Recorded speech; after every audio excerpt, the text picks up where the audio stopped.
করে চলে গেলেন, বলার জন্য আপনাকে দেওয়া হয়নি বলে আপনারা গুসা করে চলে গেলেন। আপনারা কখন রাগ করেন কখন গুসা করেন সেটা আমরা বুঝতেই পারি না, কখন আপনাদের রাগ আসে কখন যে গুসা আসে। সুতরাং একটু সময় গুসা না করে একটু সময় বসুন আপনারা। আমি বলছি আপনাদেরকে এত আপনারা যেইভাবে এখানে বক্তব্য রেখেছিলেন, আমি একটা বিষয় না বললে আমার না হচ্ছে। বিরোধী দলনেতা উনি নেই, সারাদিন থেকে এখানে ওনার গতকাল যথেষ্ট পরিমাণ সময় দেওয়া হয়েছে।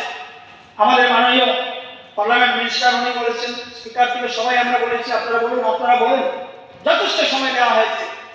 উনি শেষ পর্যন্ত প্রসঙ্গ ছেড়ে একটা অপ্রাসঙ্গিক বিষয়ে উনি গেলেন, বললেন যে কমিশনের বিষয়, কমিশনের সরকার। আচ্ছা, আপনারা মেলার মাঠে এখনো হয়তো যদি রেজিস্টার করি তাহলে পাওয়া যাবে, খুলবেন খুলবেন, খাতা সিস্টেমে পাওয়া যাবে। গরিব ছেলেরা, গরিব পরিবারের ছেলেরা একটা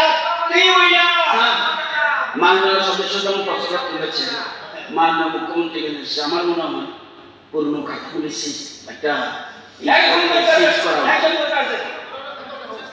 সেই খাতাগুলো পাওয়া যাবে। অনেক রেকর্ড আমি পেয়েছি আপনাদের কুমারঘাটে পার্টি অফিস আছে না, কুমারঘাটের পার্টি অফিসে আপনি যা বলছেন সবাই জানে তো, সবাই কমিশনের কথা আপনারা বলছেন যে কমিশনের সরকার বলছে। এখানে সুদীপ বাবু বলেছেন, সুদীপ বাবু চলে গেছেন, তো আমি সুদীপ বাবুকে বলতাম যে 25 বছর কমিশন কোন দিকে কোন রাস্তায় কিভাবে কোন গাড়িয়ে কোথায় যেত আমি একদম পুঙ্খানুপুঙ্খ বলে দিতাম সুদীপ বাবুকে যে কমিশন কে খেয়েছিল, কমিশনের রাজত্ব, কমিশনের মানে মাস্টার মাইন্ড কে ছিল, কি করে আমি বলতাম। উনি নেই আসছে, সুদীপ বাবুকে আমি বলে দিতাম। ওকে, গাড়ির অটো পারমিট কমিশন কত? 30,000, 35,000, 40,000 গাড়ির পারমিট দিতে আমরা হাজারো পারমিট দিয়েছি। যদি একটা প্রমাণ করে দিতে পারে যে পারমিট দিয়ে একটা গরিবের সন্তানকে একটা ক্রিমিনাল কমিশনের পারমিট দিয়ে একটা চকলেট নিয়েছে, যদি প্রমাণ দিতে পারে আপনারা প্রমাণ দিতে, কিন্তু আমরা হাজারো প্রমাণ দেবো। কটা গাড়ির পারমিট নিতে গিয়ে কমিশন আপনারা নিয়েছেন, কমিশন বাণিজ্য বলছি। যখন এখানে ইসলামউদ্দিন সাহেবের যখন বিষয়টা উঠলো সবাই আপনার লাভ মেরে উঠে দিয়েছিলেন। আমি বলতে চাই আপনারা জানি না কে কতটুকু সম্পর্ক তৈরি করেছেন, এদের সঙ্গে কিভাবে সম্পর্ক বিভিন্ন ধরনের হয়। একটা ধর্মীয় সম্পর্ক হয়, একটা বৈবাহিক সম্পর্ক হয়। জানি না আপনারা কিভাবে সম্পর্ক করেছেন। আপনাদের তো গায়ে লাগে, এত যে নুন লাগে গায়ে। বাংলাদেশ ভুলে গেছেন, কেন আসলেন বাংলাদেশ থেকে? বলুন দিগন্তর বাবু, বলুন আপনারা যারা আছেন, বাংলাদেশ থেকে রাতের অন্ধকারে কেন পালিয়ে আসলেন? বাংলাদেশে? এখানে কি জমি ছিল না?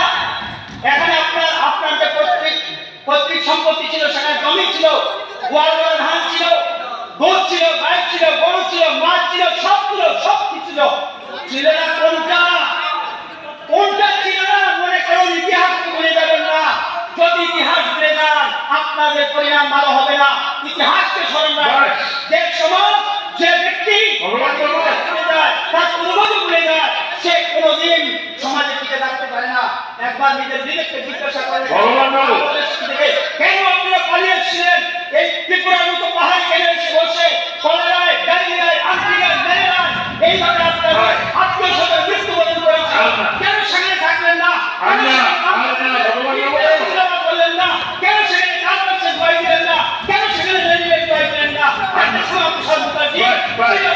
আজকে এখানে বসে কথা বলতে পারবেন।